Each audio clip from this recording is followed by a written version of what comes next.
Muy buenos días para todos. Bienvenidos al Club de Revistas del Servicio de Reumatología de la Universidad CES y de la Universidad Pontificia Bolivariana. Hoy, como es costumbre, vamos a tratar un tema de particular interés reumatológico. Normalmente nos acompaña el doctor Sebastián Herrera. El doctor Sebastián Herrera es médico reumatólogo, trabaja en la Clínica Las Américas, trabaja en ART Médica y en su consulta privada y es autor de las guías de lupus. El día de hoy no nos puede acompañar por fuerza mayor. Sí nos acompaña el doctor Carlos Jaime Velázquez. El doctor Carlos Jaime Velázquez es médico reumatólogo de la Clínica Universitaria Bolivariana y es profesor asociado y jefe del programa de reumatología de la Escuela de Ciencias de la Salud de la Universidad Pontificia Bolivariana. También nos acompañan diversos residentes, nos acompaña el doctor Santiago Bernal de la Universidad de La Sabana, el doctor Johnny Lucana de Perú, nos acompaña la doctora Diana Varela del programa de Bolivariana y nos acompaña el doctor Miguel González, quien será el encargado de realizar la presentación el día de hoy, que es residente de medicina interna. Mi nombre es Miguel Mesa, soy médico reumatólogo, trabajo en la Clínica Universitaria Bolivariana y soy profesor asociado de la Escuela de Ciencias de la Salud de la Universidad Pontificia Bolivariana. Antes de empezar pues con el artículo que va a tratar sobre miopatía en esclerosis sistémica, brevemente vamos a hacer una pequeña introducción. Es importante aclarar que el compromiso muscular en esclerosis sistémica tiene muchos orígenes. Entre ellos podemos ir desde las que son formas atróficas por simplemente esclerosis marcada con limitación de la movilidad, pasando a las miopatías con superposición que pueden ser el PMSCL, por ejemplo, y también pasando por las formas que son las formas de miositis franca, pero siempre ha quedado la duda de si existe una forma particular y única de compromiso muscular por esclerosis sistémica, y ese va a ser el artículo que vamos a tratar hoy, que va a tratar de darnos esa respuesta. Doctor Miguel, queda usted con el micrófono. Muchas gracias, doctor, por la introducción. Muy buenos días para todos.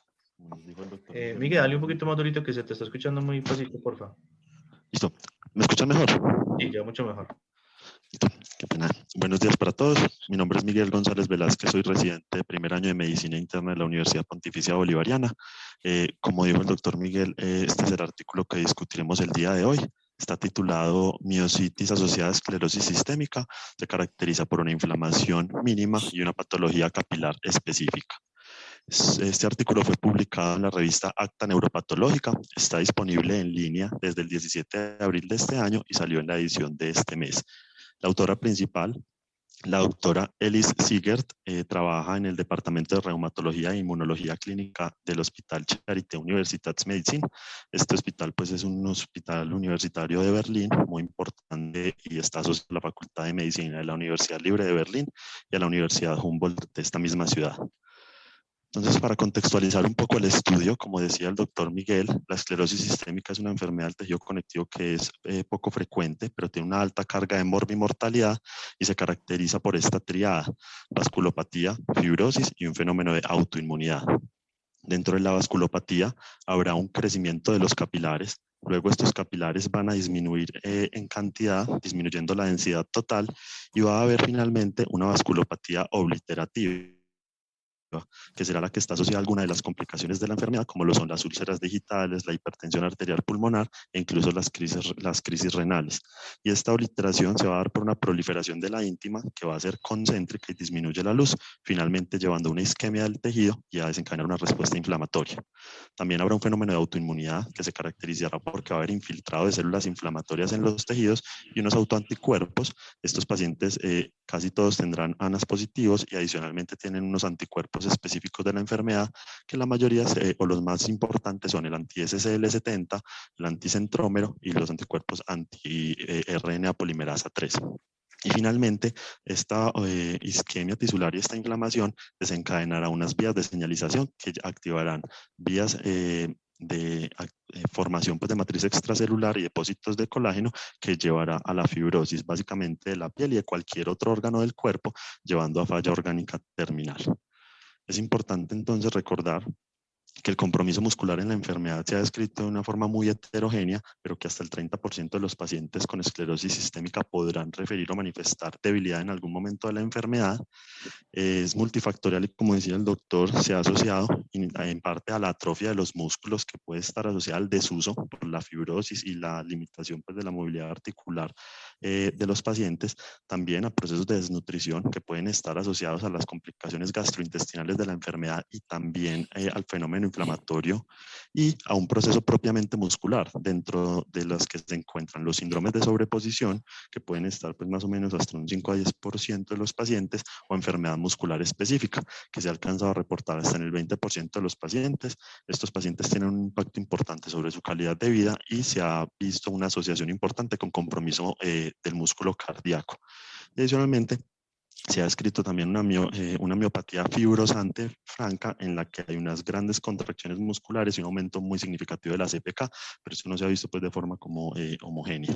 Y los hallazgos que se han visto de los especímenes musculares de estos pacientes, que se han descrito en pocos estudios a nivel de la microscopía de luz y de la microscopía electrónica, han descrito que hay fibrosis del intersticio y fibrosis perivascular, atrofia de las fibras musculares, un infiltrado inflamatorio y necrosis de algunas fibras musculares.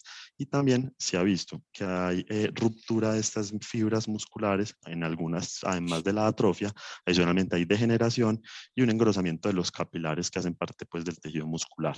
Sin embargo, en estos estudios que han descrito estos hallazgos no se ha hecho una correlación clínica ni paraclínica con los pacientes, que fue lo que motivó la realización de este estudio. Se realizó entonces, como les dije, en Alemania, en la ciudad de Berlín, en el hospital que les mencioné iniciando la charla, donde trabaja pues, la autora principal. En este hospital hay una cohorte de 367 pacientes que están clasificados como esclerosis sistémica según los criterios del Colegio Americano de Reumatología y EULAR del 2013. Y de estos pacientes hubo 18 que se sometieron a biopsia muscular. Estos pacientes se sometieron a biopsia muscular porque tenían alguna sintomatología muscular. Se intentó entonces evaluar dentro de estos pacientes que fueron biopsiados los síntomas que presentaban, si tenían dolor como mialgias o si tenían debilidad, y también se intentó ver cómo era la fuerza evaluada del examen físico mediante la escala del MRC, que es la que vemos en pantalla, que va de 0 a 5, 0, ausencia pues de contracción visible, 5 siendo una fuerza normal que vence una resistencia grande. También se evaluó pues los autoanticuerpos que presentaban estos pacientes y las muestras musculares fueron llevadas a un análisis histopatológico según pues, un protocolo que se utilizaba para la descripción de las biopsias en las miopatías inflamatorias, según el consenso Euro-NMD del 2018, donde dan pues como todas las instrucciones de cómo se debe preparar la muestra, qué tinciones se deben hacer rutinariamente y también qué estudios de extensión se deben hacer dependiendo de los hallazgos.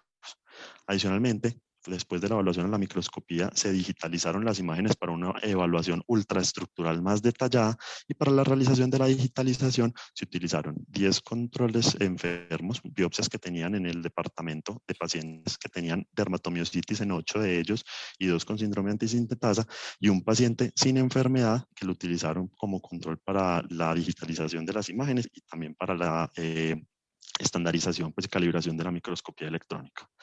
Todos los pacientes diligenciaron el consentimiento informado y fue el estudio aprobado por el Comité de Ética del hospital. Entonces, como les dije, todas las muestras fueron sometidas a una serie de procesos. Inicialmente se hicieron unos procedimientos histológicos, histoquímicos y de inmunohistoquímica. Se hicieron secciones de 7 micras y se les aplicaron pues, las tinciones rutinarias que incluían hematocilina eosina, también PAS, y Sudán negro.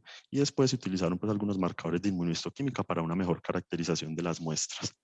Luego se hizo la evaluación con microscopía de transmisión de electrones, eran muestras mucho más delgadas, también pues sometidas a un proceso estándar descrito en el protocolo que les mencioné anteriormente. Y finalmente se hizo la nanotomía, que es el procedimiento por el que se digitalizaron las imágenes a gran escala. Estas muestras básicamente también se sometieron a un proceso específico en el que se lograron formar secciones ultra delgadas y estas secciones ya pues eran digitalizadas por un software. Básicamente digitalizaron una imagen o una sección pues ultra delgada por cada paciente con esclerosis sistémica, también una muestra por cada uno de los controles enfermos y una muestra por el control sano. El software que utilizaron se llama Atlas 5 y básicamente lo que hace es que sobrepone todas las imágenes y las exporta a un servidor web e incluso pues este servidor se puede acceder. Ellos ponen ahí pues, en el artículo como la URL para ir a ver las imágenes. Una vez hacían ya todo este proceso para digitalizar y ver las imágenes a gran escala, ellos intentaron hacer una cuantificación o una evaluación cuantitativa de algunos elementos. Entonces, utilizaron una escala visual análoga para las muestras que se visualizaron a la microscopía de luz. Esto lo hicieron 3 revisores y básicamente puntuaban entre 0 y 3 dependiendo de la gravedad de los hallazgos. Y entre los hallazgos que evaluaron se encontraban la regeneración de las fibras musculares, si había o no fragmentación del perimicio, si había atrofia de las fibras musculares, si había fibrosis del endomicio, si había necrosis de las fibras musculares y si había crecimiento de los capilares y disminución de la densidad de los mismos. Y adicionalmente, la evaluación pues, de los marcadores de inmunohistoquímica. Luego, la evaluación de la patología capilar la hicieron en la microscopía electrónica y básicamente los elementos que evaluaron eran si había engrosamiento de la membrana basal, si había duplicación de la membrana basal o aumento en las capas, si había activación del endotelio, si se formaban vainas alrededor de los capilares o si había inclusiones tubuloreticulares. Y esta puntuación iba de 0 a 2, también dependiendo de la gravedad. Puntuaba 0 si la membrana basal estaba entre 50 y 100 nanómetros, si no había duplicación y no había activación endotelial, si no había formación de vainas prominentes y si tampoco habían inclusiones. Puntuaba 1 si la membrana basal estaba entre 100 y 200 nanómetros, si había duplicación leve, es decir, 2 a 3 capas, si había leve activación del endotelio con aumento del área del tejido, pues, de las capas endoteliales y de las organelas, y si había formación de vainas prominentes con presencia de inclusiones, 2 inclusiones pequeñas o una inclusión mediana. Y puntuaba 2 si la membrana basal era mayor de 200 nanómetros, si tenía más de 4 capas, si había una activación marcada del endotelio, más de 7 procesos que envainaban pues, los prisitos y si habían más de 2 inclusiones medianas o más de una inclusión grande. Y esto básicamente lo evaluaron 2 investigadores y luego lo discutían con otros 2 investigadores para ver pues, como de acuerdo con el puntuaje que se les había dado a las muestras. Todos los datos los recogieron pues, en una tabla que hicieron en Excel y para hacer la evaluación de la patología capilar ellos hicieron un promedio de los puntajes. Entonces, trataban de evaluar por cada paciente, por cada muestra pues, de tejido muscular, 100 capilares. Todo esto se logró en todas las muestras, menos en 8 muestras que no fue representativa la muestra de capilares. Y el total de capilares evaluados fueron 2.618. Una vez entonces tenían ya los puntajes asignados, los puntajes de cada categoría por espécimen se sumaban y se dividían por el número de capilares que eran, y ese pues fue el puntaje que se le asignó. Y luego hicieron una organización en orden pues según esta escala visual análoga, según el promedio de la patología capilar y ya según otras variables de laboratorio como la CPK y según pues, los otros hallazgos clínicos de cada uno de los pacientes. Dentro de los resultados, primero nos presentan en el suplemento esta tabla donde caracterizan pues toda su cohorte de pacientes con esclerosis sistémica y vemos pues en la segunda columna que son los pacientes que se llevaron a biopsia, donde vemos que el 100% de ellos tenían ANAS positivos, pero más o menos la mitad tenían anticuerpos específicos de esclerosis sistémica. Un 31% tenía anticuerpos anticentrómero y un 12.5% tenía antitopoisomerasa 1 y anti-RNA polimerasa 3. Estos pacientes pues eran predominantemente mujeres y la edad media era de 54 años. De forma llamativa, ellos tenían una enfermedad de más corta duración que el resto de la cohorte, con un promedio de 3 años, y el 75% de ellos tenía una enfermedad limitada, mientras que el 25% tenía una enfermedad difusa. Ningún paciente tenía esclerosis sistémica sin esclerodermia. Dentro del compromiso orgánico, casi un 38% tenía enfermedad pulmonar intersticial, que era el mismo pues, porcentaje de pacientes que tenía úlceras digitales, un 6% tenía hipertensión arterial pulmonar y un 31% tenía compromiso cardíaco. Ninguno de los pacientes del grupo de las biopsias musculares había presentado, crisis renal. Y digamos que de forma significativa la duración de la enfermedad de los pacientes biopsiados era más corta que el resto de los pacientes de la cohorte. El valor medio de la CPK en el estudio fue 1.752 unidades. Entonces, luego de hacer la evaluación a la microscopía de luz de las muestras musculares, se dieron cuenta que 12 de los 18 pacientes compartían un patrón histopatológico. Tenía pues varias similitudes. Básicamente era una forma leve de miositis en el que había un escaso infiltrado de linfocitos T en el endomicio y que tampoco había invasión de la fibra muscular. Por el contrario, los otros 6 pacientes tenían patrones variables que no se lograban homogeneizar. Uno cumplía pues como las características de un síndrome antisintetasa, los otros 5 no lograron una clasificación, pero habían grados variables de necrosis. Entonces, de estos 12 pacientes que compartían el patrón histopatológico, ellos lo nombraron una miositis mínima con patología capilar y, aparte, el escaso infiltrado de linfocitos T en el endomisio y que no había invasión de las fibras musculares. Otras de las características que tenían era que no había casi necrosis de las fibras musculares, tampoco había miofagocitosis, era muy escasa la regeneración celular, la presencia de células B y también habían pocos macrófagos en el endomisio y en el perimicio. Con respecto a las tinciones de inmunohistoquímica, veían un complejo mayor de histocompatibilidad 1 en el sarcolema con una distribución difusa y en poca cantidad, y un complejo mayor de histocompatibilidad tipo 2 en pocas fibras musculares.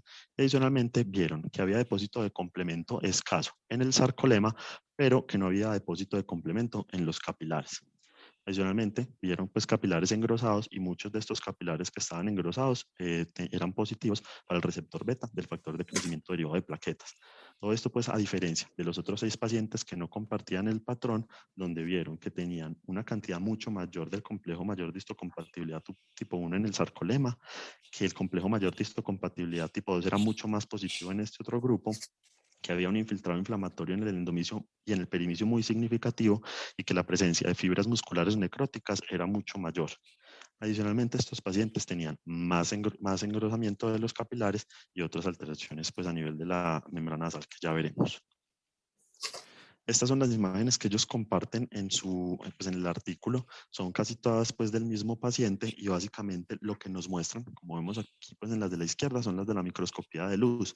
Vemos entonces que a nivel de la fibra hay algunos capilares gruesos, que hay un poco de fibrosis a nivel pues, del endomisio y también vemos que en esta imagen es pues, la tinción del complejo mayor de histocompatibilidad tipo 1, aquí vemos el complejo mayor de histocompatibilidad tipo 2. Y en las imágenes de la derecha vemos pues que son las imágenes de la microscopía electrónica donde se amplía pues mucho más estos capilares engrosados. Vemos en esta segunda imagen cómo hay duplicación o varias capas pues a nivel de la membrana basal. También vemos que los capilares están gruesos, que hay formación pues como de unas vainas alrededor del perimicio, que son aquí las que están señaladas con el asterisco blanco, y adicionalmente vemos que el endotelio presenta actividad. Esto a diferencia de la imagen que está más a la derecha, que es un capilar normal. En la segunda fila de imágenes vemos básicamente varias fotos de pacientes que tenían la membrana basal más engrosada. En la tercera fila vemos cómo hay endotelios con mucha cantidad de células endoteliales y ya pues las últimas 2 filas básicamente muestran algún grado de atrofia muscular. Y en esta otra gráfica que presentan en el estudio es la jerarquización pues, o la representación de los puntajes de la patología capilar. Están organizados de menor a mayor según la escala visual análoga que puntuaban en la microscopía de luz y vemos que los primeros 12 pacientes son los pacientes que comparten el patrón de miositis mínima con patología capilar. Ya los últimos 6 son los que no eran clasificables con esta nomenclatura. Dentro de los pacientes con miositis mínima con patología capilar, vemos que de forma consistente hay un engrosamiento de la membrana basal, que es pues, lo que más puntuaba en estos pacientes. Sin embargo, el resto de elementos, como era la duplicación de las capas de la membrana basal, la activación de las células endoteliales o el envainamiento, no eran tan significativos, a excepción de estos 3 pacientes. A diferencia de los pacientes que no cumplían pues, el patrón en el que tenían un engrosamiento de la membrana basal, pero a expensas de crecimiento de las capas o de duplicación de las capas, activación del endotelio y formación de vainas alrededor de los capilares. Estos últimos 6 pacientes también vemos que tienen puntajes mucho más altos de la escala visual análoga, lo que representa pues, un poco más como de alteraciones histológicas y también tenían valores más altos de CPK. Luego en el suplemento también nos presentan esta tabla en la que tratan de poner las características clínicas de estos pacientes que cumplían el patrón de la miositis mínima con patología capilar y básicamente vemos que son pacientes en los que casi todos tenían una forma limitada de la enfermedad. Esto era pues en un 90% de ellos. Todos tenían una enfermedad leve y con respecto al orgánico, solamente un 20% tenía enfermedad pulmonar intersticial, había un 20% que también tenía compromiso cardíaco, un 40% de los pacientes tenía úlceras digitales, pero ninguno tenía hipertensión arterial pulmonar y tampoco habían tenido crisis renales. Las CPKs de este grupo, como les dije anteriormente, eran menores con respecto al resto de los pacientes y se intentaron también hacer una caracterización de los pacientes según los autoanticuerpos, pero no había pues un patrón específico con respecto a estos. También pues intentaron evaluar si había alguna influencia de algunas comorbilidades como la diabetes, la hipertensión o del tratamiento supresor, pero realmente no vieron que esto hubiera tenido algún impacto sobre las características histopatológicas de las muestras. Entonces, de presentar los resultados, ellos en la discusión dicen pues, que se logra hacer una caracterización de la patología muscular en los pacientes con esclerosis sistémica y adicionalmente hacen una integración histopatológica con datos clínicos y serológicos de los pacientes y proponen que los pacientes con miositis mínima con patología capilar son pacientes que tienen una enfermedad más leve, una variedad limitada, con poco compromiso orgánico y niveles más bajos de CPK.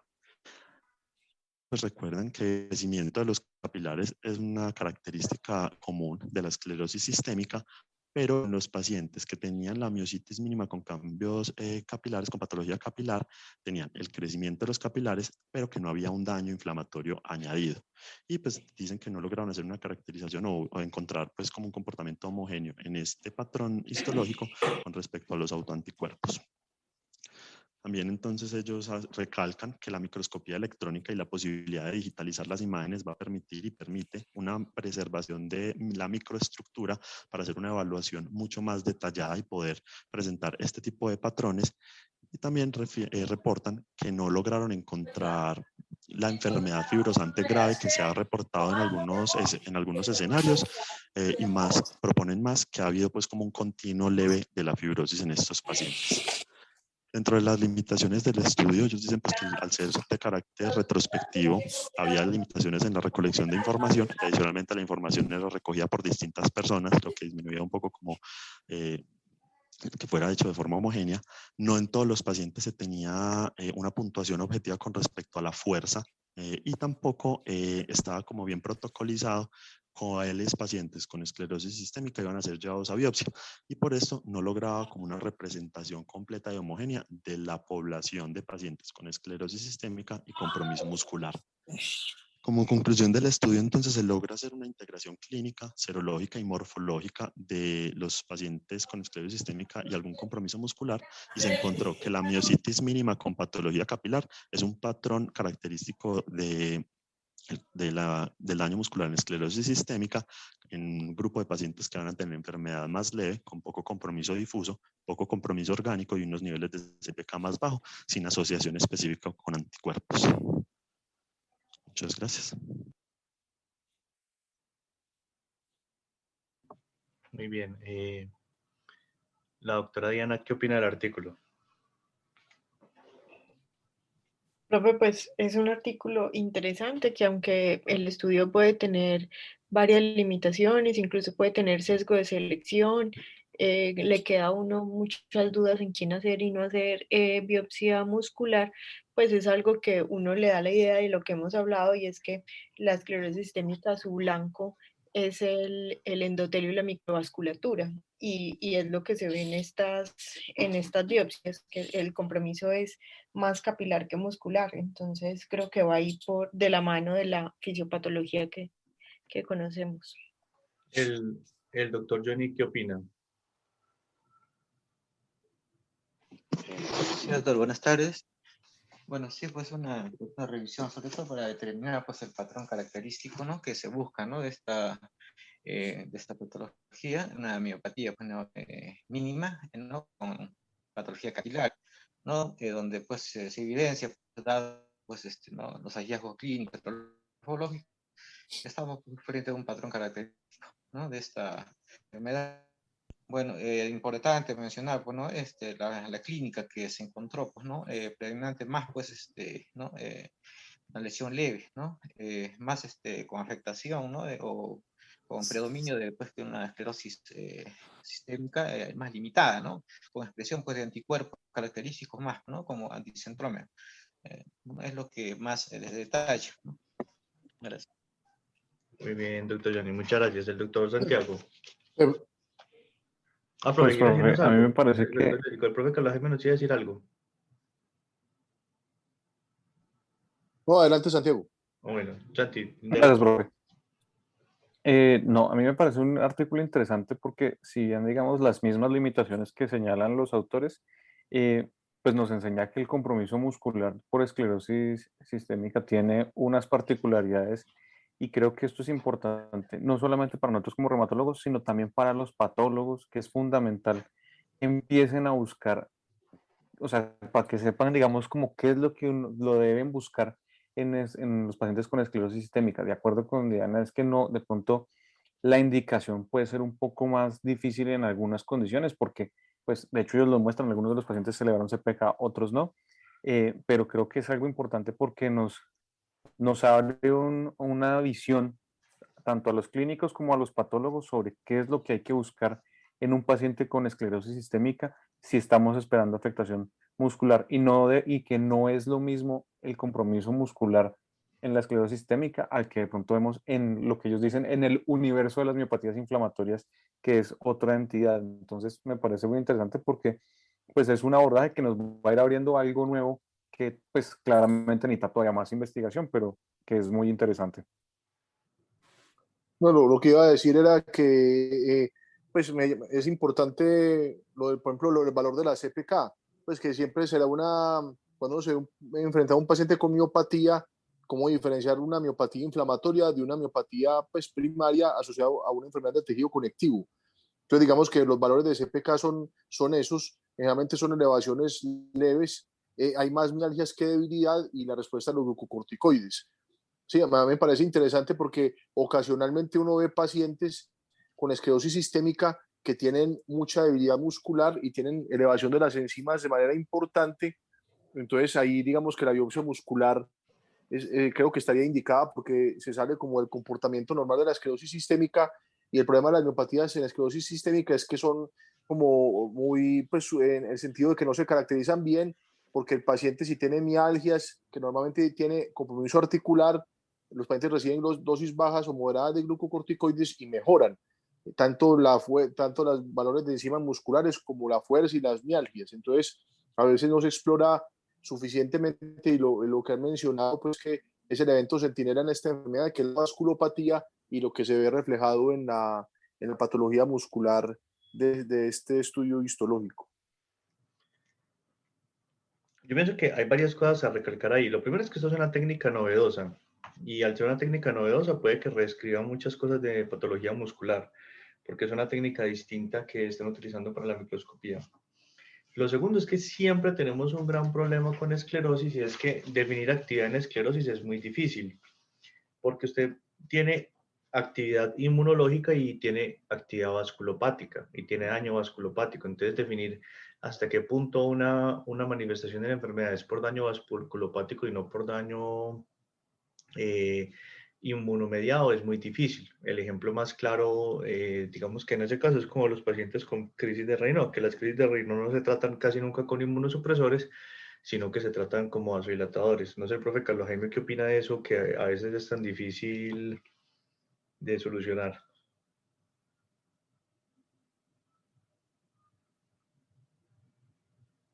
Disculpa, Miguel, tuve un problema aquí con el internet. Si me puedes Sí, repetir la no, pregunta. estábamos hablando de que a veces es muy difícil definir que en una esclerosis qué es daño inmunológico y qué es daño vasculopático y que eso pues y que eso es como el problema que pasa aquí en esta parte del músculo. ¿Que usted qué opinaba? Sí, realmente eso siempre es el problema. Digamos que desde el punto de vista de concepción de la enfermedad, al parecer la autoinmunidad es un fenómeno que es secundario a todo al componente de fibrosis y de vasculopatía. Entonces es difícil pues hacer como esa diferencia. Entonces yo creo que la parte pues lo que indica esto es que es un compromiso pues leve, pero que obviamente hay más vasculopatía que un fenómeno inmunológico y es importante saberlo pues desde el punto de vista de ver respuesta al tratamiento y mirar indicaciones de biopsia muscular. Porque digamos que ahí hay varias cosas, varios componentes que uno le llama la atención. Lo primero es que lo que dice el doctor Carlos Jaime, o sea, esta es una manifestación vasculopática a nivel de los músculos.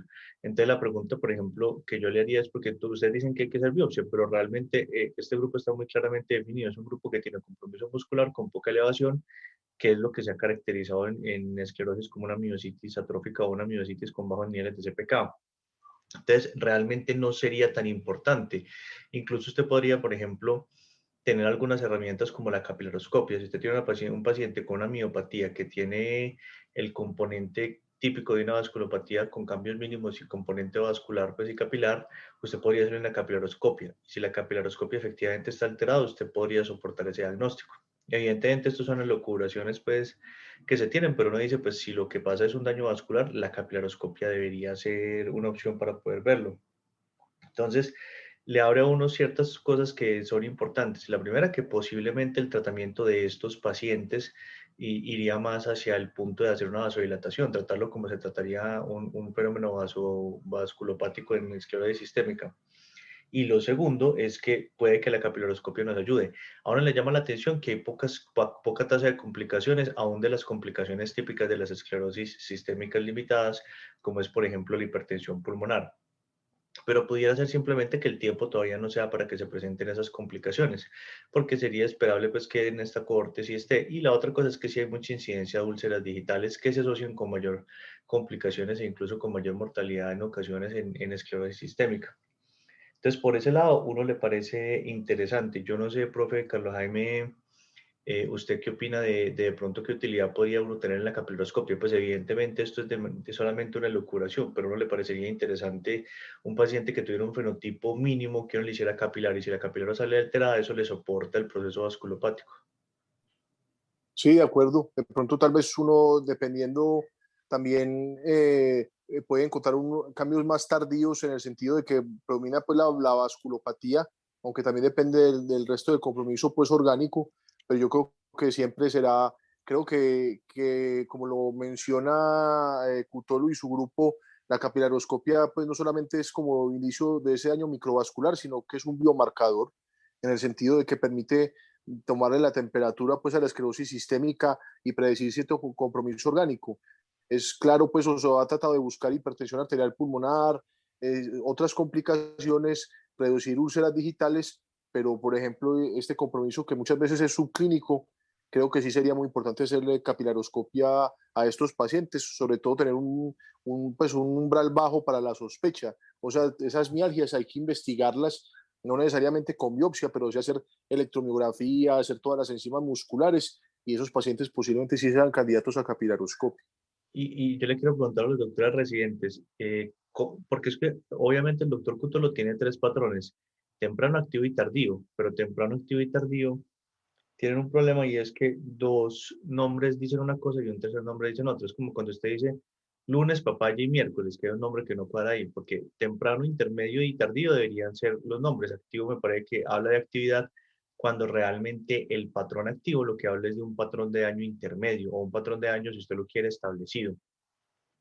Primero, antes de preguntarle a los doctores, no sé si el profe Carlos Jaime comparte un poquito esa crítica a ese sistema de denominación. Sí, digamos que, y nunca uno se lo trata de preguntar a él y buscar como en la descripción original de 2002 de esos patrones, pero realmente ellos nunca se han comprometido con actividad. Yo creo que fue como algo, como por seguir la tradición de la doctora Malik, que fue pues la profesora de Cutolo, y que trataban de hacer algo de actividad, pero creo que ha sido consistente. Es un sistémica, hay algunas herramientas clinimétricas para acercarse, pero sí, de acuerdo en que eso no habla de actividad y creo que a veces confunde mucho cuando hacemos los reportes a las personas que de pronto tienen la expectativa de decir si la esclerosis sistémica está activa. Y realmente eso tiene obviamente las limitaciones del reporte, que es como para ayudar en el diagnóstico diferencial, predecir algún compromiso orgánico, pero sí, nunca han podido tampoco entender por qué dice activo. Entonces la pregunta para los residentes es uno, ¿cómo puede medir la actividad vasculopática en un momento en una capilaroscopia?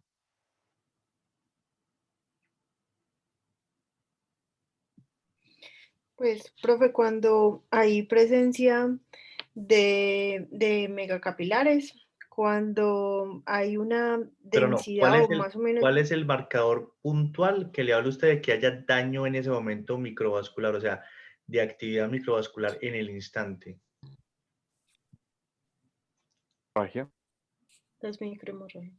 Las microhemorragias, exactamente. Y hay unos scores que se llama el score NEMO que le permite ver eso. Entonces usted en teoría, si ve muchas microhemorragias, eso sí le habla de mucho daño microvascular en el momento. Entonces, muchas gracias, doctores, por la respuesta. Se nota que sí han estado poniendo cuidado en capilar.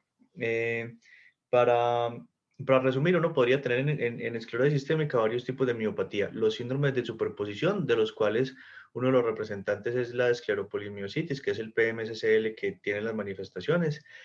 Adicionalmente a eso tenemos las miopatías con CPK claramente elevada, típicas de las formas difusas, que usualmente tienen compromiso de corazón. Entonces siempre recordar que cuando una miopatía, cuando una esclerosis, perdón, se manifieste con CPK muy alta, siempre hay que mirar que el corazón esté bien, que es un órgano que se afecta mucho en ese grupo particular de enfermedad.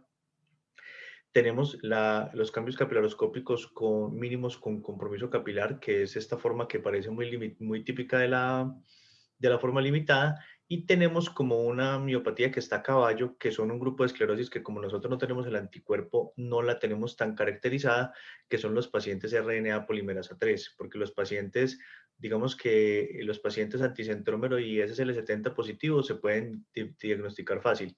Los RNA polimerasa 3 se sospechan cuando usted tiene negativos los otros anticuerpos, pero usted incluso pudiera tener los anticuerpos distintos positivos y tener un RNA polimerasa 3, porque estos pacientes pueden hacer elevaciones más marcadas de CPK, pero parece ser que es por un cambio vasculopático más intenso.